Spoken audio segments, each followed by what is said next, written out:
niliachwa na Mungu, lakini sasa nashukuru kwa hilo. Kile Mungu alikuwa anafanya wakati mimi nilikuwa nasubiri. Niliomba vitu nilivyokuwa na uhakika, mahusiano, hali fulani, matokeo ambavyo tayari nilikuwa nimevichora kichwani mwangu, lakini Mungu hakusema kitu. Hakuna ishara, hakuna amani, kimya tu, kimya tu. Kimya cha Mungu si kutokuwepo kwake, kuchelewa kwake si kukataa. Kila ombi lisilojibiwa lilikuwa kinga dhidi ya kitu ambacho sikuweza kuona.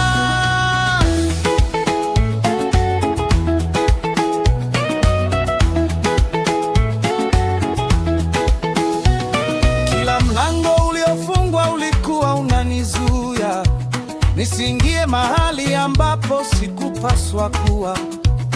Ilibidi niachane na mtazamo wa maombi kama biashara. Unaweka ombi, unatarajia majibu. Hayo si maombi. Maombi ni uhusiano. Sikupata unachotaka, ni kuendana na kile anachotaka, na wakati mwingine kile anachotaka hakifanani kabisa na kile ulichoomba. Kimya cha Mungu si kutokuwepo kwake, kuchelewa kwake si kukataa. Kila ombi lisilojibiwa lilikuwa kinga. Hiyo si kuachwa, huo ni upendo. Maombi si mashine ya kuuza vitu, na Mungu si mashine.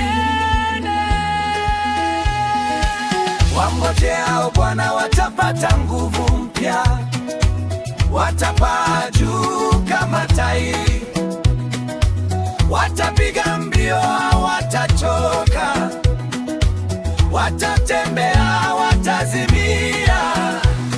Ngoja, hapo ndipo nguvu toka, hata kufuatilia baraka.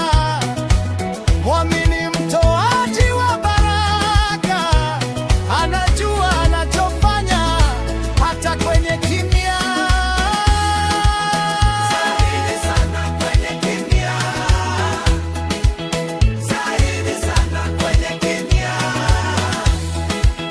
zaidi sana kwenye kimya, zaidi sana kwenye kimya. Ninamwamini, namsubiri.